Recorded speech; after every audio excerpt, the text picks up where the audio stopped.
despertar su interés por estas temáticas que, bueno, como le digo, son más técnicas que las del escenario principal. Así que, bueno. Hoy nos va a estar acompañando Dani. Dani forma parte de la comunidad MED hace ya mucho tiempo. Bueno, ella es Machine Learning Engineer, MLOps y aprendizaje automático aplicado a datos de IoT. Y hoy nos va a estar dando una charla sobre de Jupyter Notebook a producción, etapas y herramientas MLOps para desplegar tu proyecto de data science. Gracias. Muchas gracias.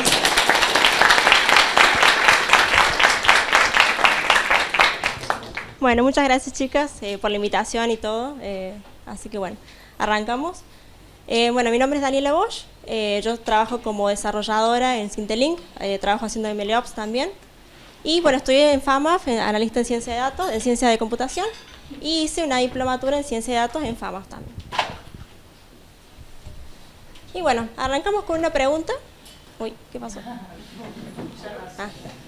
Bueno, arrancamos con una pregunta. ¿Qué está pasando aquí? Bien, ¿cuántas veces como data scientist nos pasó que queremos implementar un modelo y resulta que llegamos a un entorno productivo y no podemos implementarlo bien, ¿no? Eso muchas veces nos pasa y bueno, se estima que gran parte de esta brecha es debido a que digamos, no hay como una brecha, hay como una brecha digamos, entre lo que es el despliegue y lo que es el desarrollo en sí de los modelos. Bien, y sumando algo más, muchas veces cuando logramos desplegarlo decimos, bueno, pudimos ponerlo en producción, están funcionando. Vemos también que tenemos otros problemas, ¿no? O sea, vemos que como expectativa decimos, bueno, nuestro modelo está funcionando en producción y está funcionando bien, no se rompe, no se cae. Y que también las predicciones van a mantener su desempeño en el tiempo, ¿no? Y bueno, en realidad es que eso no sucede, sino que, bueno, hay a veces cambios en los datos, hay cambios en la distribución de los datos, en los valores que tenemos. A veces tenemos, supongamos, datos numéricos y de repente me llegan números o me llegan texto, por ejemplo. Ese tipo de cosas pasan en producción. Bueno, también vemos que por ahí el modelo se empieza a estancar con el tiempo. O sea, por más que yo lo reentrene, vemos que se empieza a estancar el modelo. Y bueno, tenemos otros problemas como por ejemplo puede ser la latencia o propios bugs, digamos, del código. Entonces, bueno, vemos que por ahí desplegar un modelo puede ser relativamente fácil, pero después mantenerlo en el tiempo es costoso y es difícil. Entonces acá es donde surge lo que se llama la cultura de MLOps. Y bueno, ¿qué es MLOps? Que es un concepto relativamente nuevo. Es básicamente una cultura y una práctica de ingeniería en Machine Learning que va a tener como objetivo unificar esta brecha entre lo que es el desarrollo y lo que es la puesta en producción de estos modelos. Y bueno, entonces, ¿qué vamos a estar viendo acá? Vamos a estar viendo cómo son las etapas de estos proyectos de Machine Learning y cómo podemos aplicar técnicas de MLOps para poder automatizar cada una de estas etapas, ¿no? Automatizar estas etapas también nos va a definir cuál es el nivel de madurez de nuestro sistema en base, digamos, a la cultura de MLOps. Bueno, entonces vemos un poco las etapas. Bien, vamos a tener como principio lo que es la parte de la extracción de datos, que bueno, yo ahí voy a estar integrando en distintas fuentes. Esto puede ser, por ejemplo, APIs, pueden ser bases de datos que estén estructuradas o no estructuradas, puede ser que tenga un warehouse, por ejemplo. Puedo utilizar archivos estáticos, como un CSV, XLS y otros archivos. Puedo hacer web scraping sobre otras plataformas, eso puede ser también parte de la extracción. Y bueno, como salida de esta etapa vamos a tener los datos crudos, ¿no? Bien. Entonces, bueno, la siguiente etapa vendría a ser la parte del análisis, en donde, bueno, hacemos la exploración de los datos, que es lo que por ahí como data scientists más conocemos. Y bueno, esta etapa lo que tenemos como objetivo es tratar de entender el esquema de los datos, qué tipo de datos tengo, cómo los voy a utilizar después para preparar los modelos. Y bueno, todo lo que necesito para hacer la ingeniería de features, la limpieza de los datos y demás, ¿no? Y bueno, ¿qué vamos a obtener en esta etapa? Va a ser más una información quizás, bueno, de cómo son estas características de los datos para después tratarlos, ¿no? Bueno, luego tenemos la etapa de lo que es la preparación de los datos para los modelos. Acá lo que vamos a estar haciendo es la limpieza de los datos, vamos a estar separando los datos en los conjuntos de test, de entrenamiento y de validación. Y vamos a hacer las transformaciones que necesitamos y la ingeniería de features para pasárselos a nuestro modelo. Entonces, ¿qué vamos a tener como salida? Vamos a tener los datos de test, por un lado, los datos de entrenamiento y los de validación, todos transformados para nuestro modelo. Bien. Luego, bueno, tenemos la parte del entrenamiento del modelo, en donde, bueno, utilizamos técnicas de Machine Learning para poder aprender sobre estos datos, ¿no? Y, bueno, en esta etapa también hacemos todo lo que es el ajuste de hiperparámetros para ajustar, digamos, a que nuestro modelo sea eficiente. Entonces, ¿qué vamos a tener como salida acá? Vamos a tener el modelo, ¿no? Bien, luego tenemos la parte de lo que es la evaluación del modelo, en donde vamos a estar utilizando métricas para ver si el modelo se ajusta a lo que necesitamos, como por ejemplo tener un F1 score o la accuracy, lo que sea, digamos. Eso nos va a servir para evaluar que nuestro modelo sea eficiente de acuerdo a las métricas que nosotros hayamos implementado, ¿no? Bueno, vamos a tener acá las salidas de las métricas del modelo. Luego tenemos lo que es la parte de la validación del modelo en sí, o sea, en el sentido de si pasa ciertos parámetros para ser deployado o no. O sea, ¿qué quiere decir? Si esto pasa cierto umbral de decir, bueno, esto superó el accuracy a un 10%, bueno, entonces este modelo debe ser deployado en ciertos casos.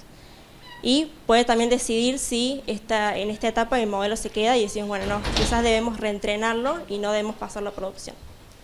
Entonces, en esta etapa lo que vamos a tener es este modelo que está reentrenado y validado, ¿no?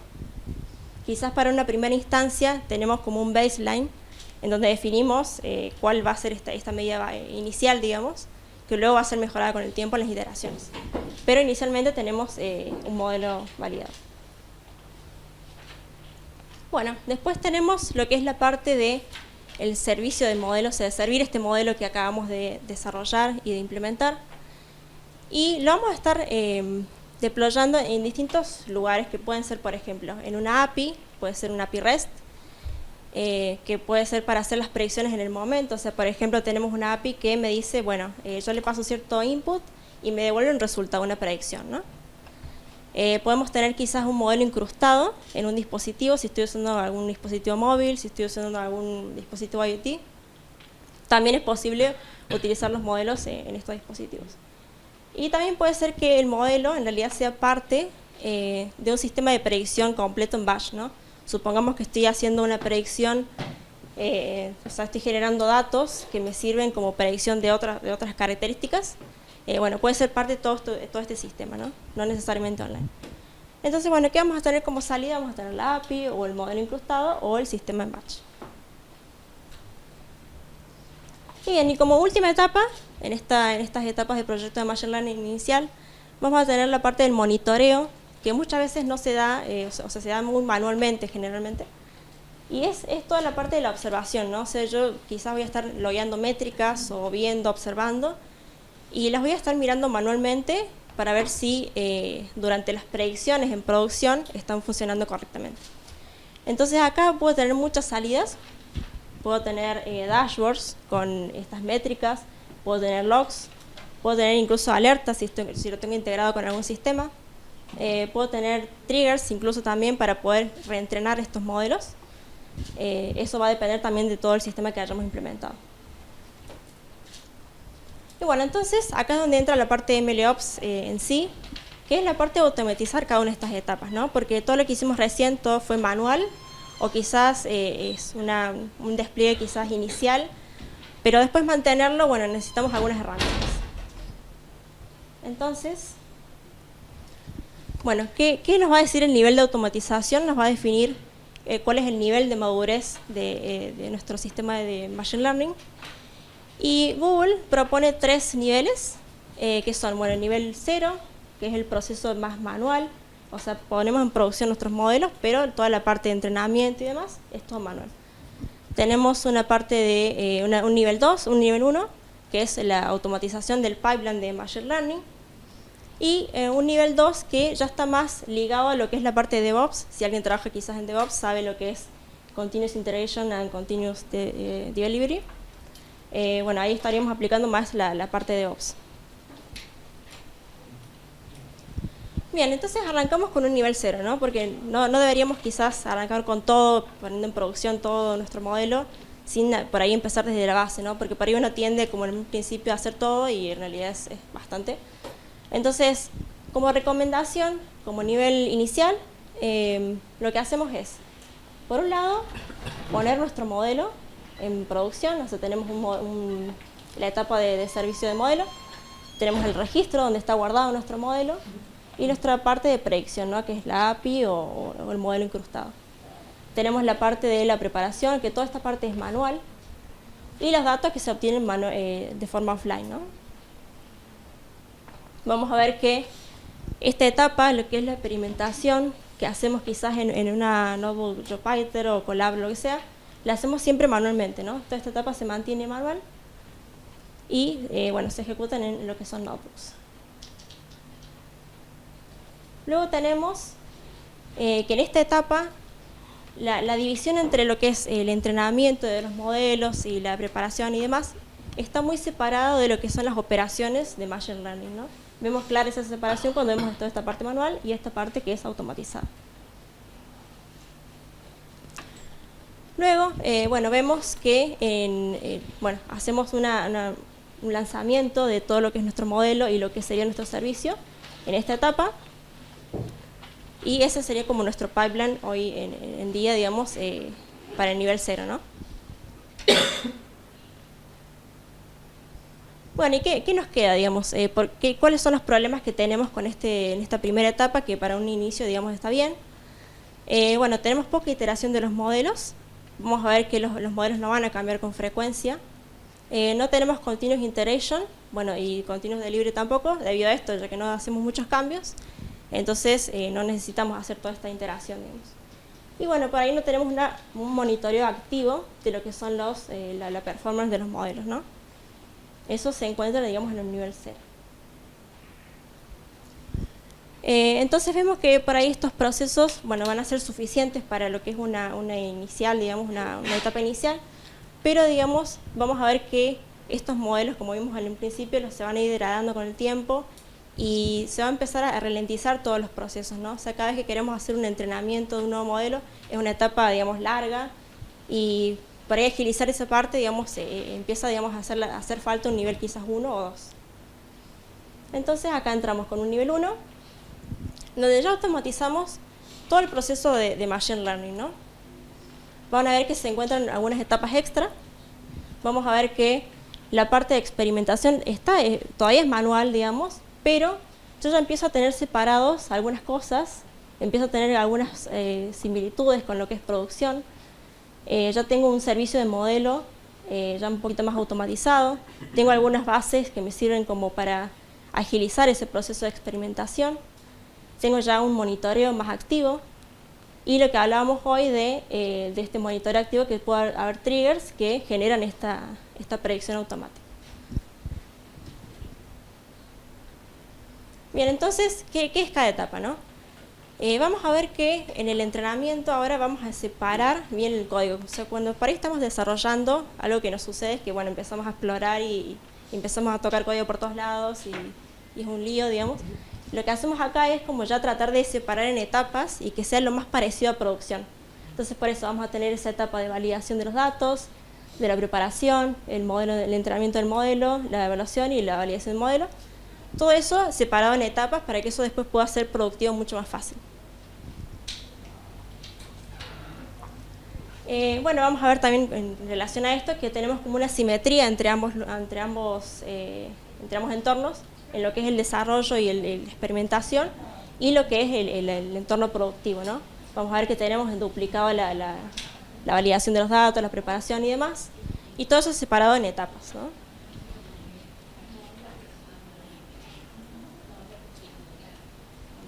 Bueno, y acá hay un nuevo término que no está en DevOps, está en MLOps, que se llama Continuous Training, que lo que hacemos acá es tratar de entrenar constantemente nuestro modelo en base a ciertos criterios que nosotros definamos, ¿no? Vamos a estar teniendo todo este pipeline completo que es el entrenamiento y que puede ser triggereado, digamos, por el monitoreo que yo esté haciendo en ese momento, por alguna métrica que está fallando, porque me vinieron más datos y demás. Bueno, todo ese tipo de cosas se van a hacer automáticamente en este entorno.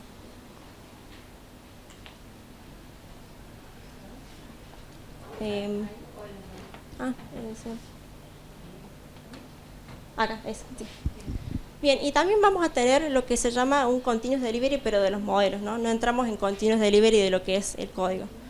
¿Qué quiere decir esto? Que yo voy a estar entrenando este modelo automáticamente y si supera ciertas métricas, lo pongo en producción. Si no, se mantiene como está.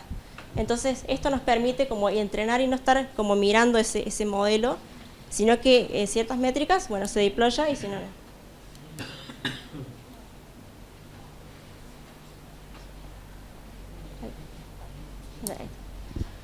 Bueno, y otra cosa importante, que esto es más para quizás un desarrollo de software más de calidad, es que cada entorno, cada etapa o cada parte, digamos, de este pipeline va a estar bien modularizado, ¿no? Y esto ¿por qué? Digamos, porque es importante por ahí si nosotros empezamos a desarrollar más modelos, más proyectos y se empiezan a cruzar cosas.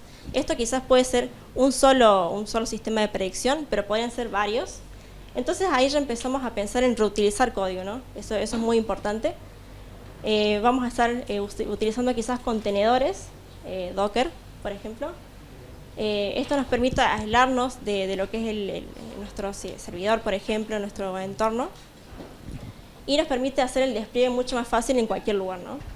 Entonces, bueno, es muy importante que este código esté bien sectorizado, esté bien empaquetado, para que sea fácil de utilizar en otros servicios. Y bueno, como vieron, en base a las etapas que estuvimos viendo al principio, vemos que en este nivel se empiezan a implementar algunas etapas nuevas, ¿no? Por ejemplo, en el caso de la validación, para que yo pueda hacer un entrenamiento automático, necesito ver que los datos sean correctos, digamos, que no haya fallas, que no haya sesgos, que no haya, pues, quizás mis estadísticas, mis descriptores no varíen demasiado en base a lo que yo estoy entrenando, porque si estoy quizás fuera, digamos, de ciertos parámetros, debería repensar el modelo y quizás armar otro pipeline, ¿no? Entonces, esa validación es importante para hacer ese reentrenamiento continuo.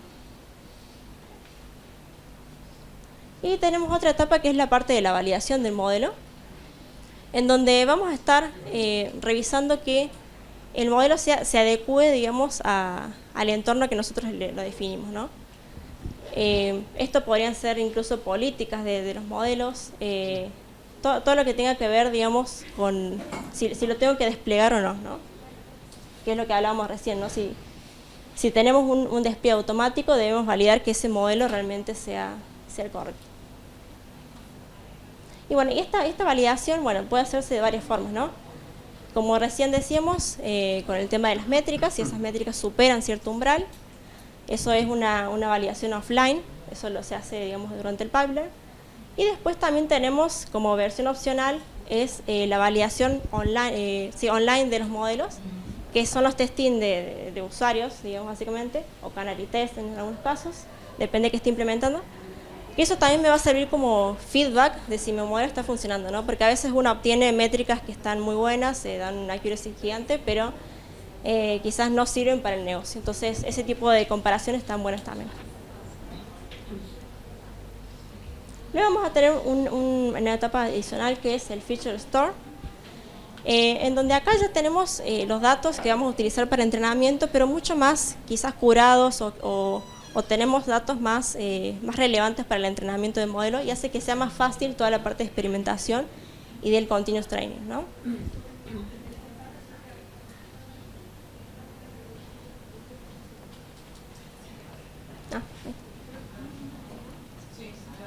¿Esa? Bien, por otro lado también tenemos lo que son metadatos de nuestro entrenamiento, porque eso también nos puede servir para ver si nuestro modelo está funcionando, si nuestro pipeline está funcionando. Y donde vamos a tener, por ejemplo, tiempos de ejecución, si alguna etapa se está quedando en algún proceso mucho más lento, si tengo latencia en lo que es servir el modelo. Todo ese tipo de datos van a estar en esta etapa, ¿no? Y bueno, eso me va a poder permitir por ahí detectar esas anomalías o problemas y ver si tengo que en realidad replantear quizás todo el pipeline o todo el módulo. Luego tenemos lo que son los triggers, que serían estas partes de acá, que son los que van a hacer que mi modelo se reentrene o no, ¿no? Y acá puede haber varios triggers. Lo más básico para iniciar, digamos, sería la parte a demanda. O sea, yo digo, bueno, voy a hacer que en este momento se reentrene, entonces triggereo el pipeline para que se ejecute toda esta parte, ¿no? Luego tenemos un trigger que es más programado. O sea, yo puedo decir, bueno, todos los días voy a estar reentrenando este código para ponerlo en producción. Para algunos casos puede servir, para otros casos quizás no tanto. Y esa periodicidad va a depender mucho del negocio, ¿no?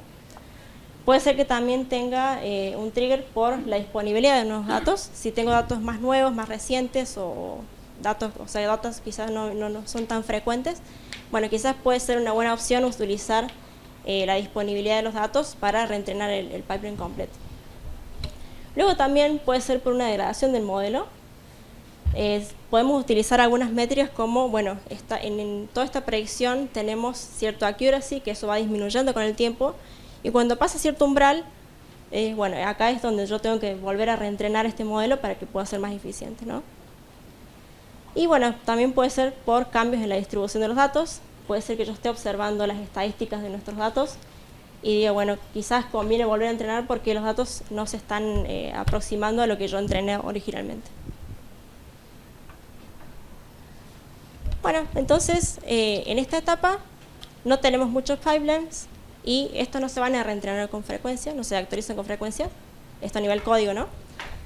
Y bueno, para esta etapa está bien como para iniciar, como para seguir, digamos, cuando tengo un solo proyecto quizás o tengo, no tengo mucho código en sí, digamos, muchos cambios, pero cuando hay muchos cambios a nivel quizás algorítmico o a nivel pipeline completo, tengo muchos proyectos, quizás ya tengo que empezar a pensar en otro nivel que es el de Continuous Delivery, que es el siguiente.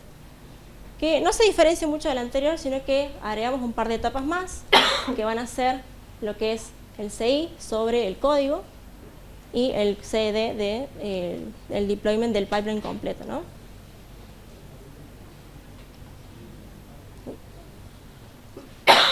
Bien, entonces tenemos nuestro código, que lo ponemos en un repositorio fuente. Estos programas lo que van a hacer es buildear y testear nuestro código, eso lo empaquetamos y eso se despliega automáticamente en nuestro pipeline completo, ¿no? Entonces, en esta etapa lo que haríamos es implementar toda la parte de DevOps en lo que sería nuestro pipeline completo de Machine Learning. Bueno, hasta ahí sería la presentación y dejo por ahí algunos recursos que me parecen que estaban interesantes. Hay una página que, bueno, es como la cultura de MLOps, que está muy buena, bastante completa. Después hay algunas comunidades que también hay mucha interacción ahí, así que bueno, les dejo ahí información. Así que bueno, eso sería todo. Gracias.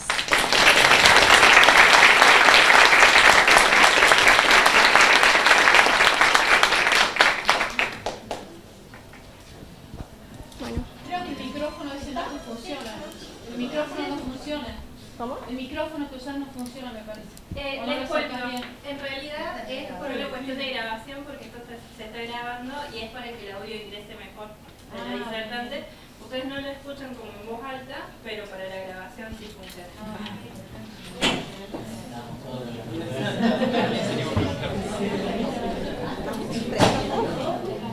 ¿Puedo hacer preguntas? Sí, ¿alguien quiere hacer alguna pregunta desde el momento? ¿Qué es una feature store? O sea, la idea general, pero en concreto, ¿qué es? Es como, o sea, por ejemplo, yo trabajo mucho con lo que es series temporales. Sí. Y para mí la fecha, los feriados son claves. Esa información yo no la tengo en los datos, entonces ¿qué hago? Los guardo ahí, son como esos datos extras que me hacen falta para poder, digamos, entrenar todo mi modelo. Entonces en lugar de estar buscándolos, bajándolos, ya lo tengo guardado ahí. O por ejemplo, si yo tengo algo más curado, lo puedo guardar también en esa etapa.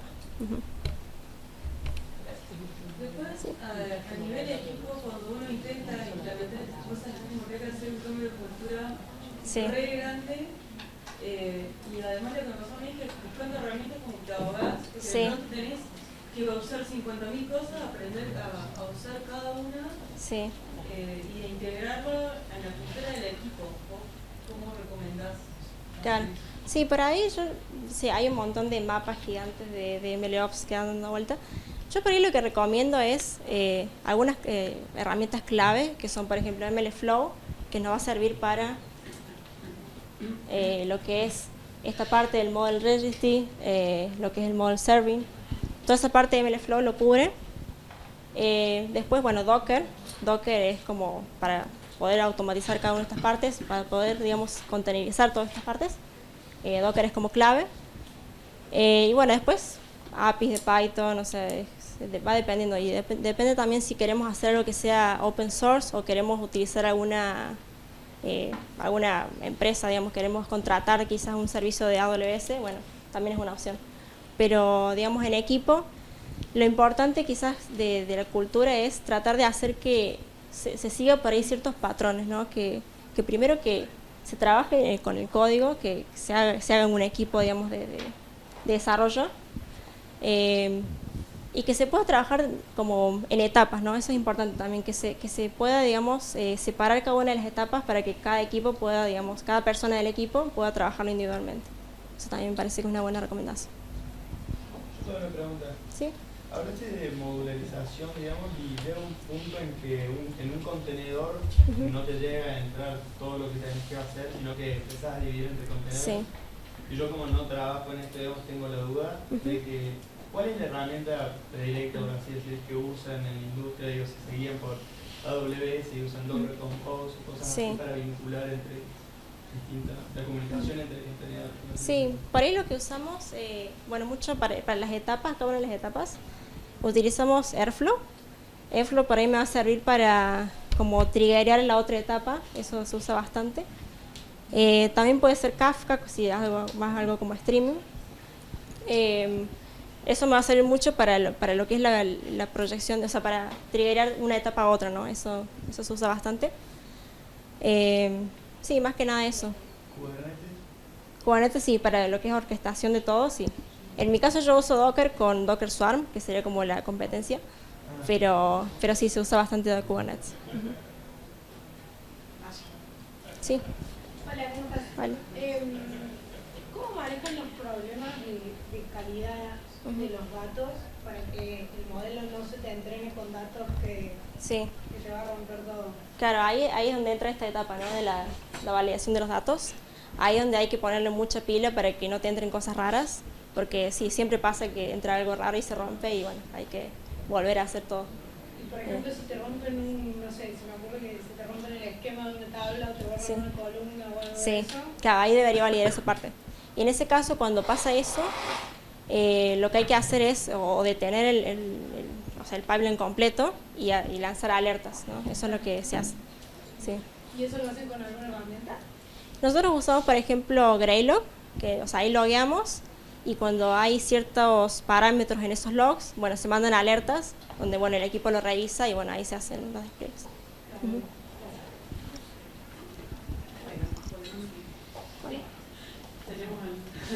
Tenemos a los asistentes del próximo, todos afuera. Dani, te entrego esto, te agradezco en nombre de Met. Por la charla, con éxito.